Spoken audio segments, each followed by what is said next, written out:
வணக்கம் நண்பர்களே. So 100 டோர்னமெண்டோட match 9 நடந்து முடிஞ்சிருச்சு between Manchester Originals vs London Spirit at Old Trafford. இந்த ஒரு பர்టిక్యులர் மேட்ச்ல Manchester Originals அவங்களோட ஃபர்ஸ்ட் வின்னர் ரெஜிஸ்டர் பண்ணிருக்காங்க இந்த டோர்னமெண்ட்ல. சோ டாஸ் பண்ணி பேட்டிங் எடுத்தாங்க. Manchester 163 ரன்ஸ் போஸ்ட் பண்ணாங்க, which I thought was a very good scoring அந்த விக்கெட்ல. டாப் 4 பேட்ஸ்மேனுமே கான்ட்ரிபியூட் பண்ணாங்க. கேப்டன் Phil Salt ஒரு 31, அதோட முக்கியமா அந்த டெபியூட்டன்ட் டால் லெஃப்ட் ஹேண்டர் Ben McKinney ஒரு 12 balls 29 செம காட்டி போனாங்க. செம டேலண்டா தெரியுது அந்த பையன். அதுக்கப்புறம் டாப் ஸ்கோரர் ஜாஸ் பட்லருங்க 46 ரன்ஸ் அடிச்சாரு. அப்புறம் கிளாசன் ஒரு 24. இந்த கேமியோஸ்னால தான் they could able to score 163. ஒரு பக்கம் நீங்க லண்டன் ஸ்பிரிட் bowling எடுத்துக்கிட்டீங்கன்னா ஓலி ஸ்டோன் அண்ட் ஜேமி ஓட்டன் நல்லா போட்டு 2 விக்கெட் எடுத்தாங்க.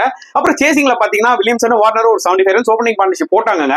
பட் ஆனா கொஞ்சம் ஸ்லோவா ஆடிட்டாங்களோன்ற மாதிரி தோணுச்சு. அட்லீஸ்ட் வார்னர் பாத்தீங்கன்னா 71 ரன்ஸ் 51 பால்ஸ் ஒரு 140 ஸ்ட்ரைக் ரேட்ல முடிச்சாரு. வில்லியம்சனோட அந்த 20 balls 19 ரன்ஸ் வந்து பாத்தீங்கன்னா பின்னாடி வர பேட்ஸ்மேனுக்கு பயங்கரமான ஒரு பிரஷரை போட்டுருச்சு. இது one of the reason London Spirit தோத்ததுக்கு. புரியுதா உங்களுக்கு?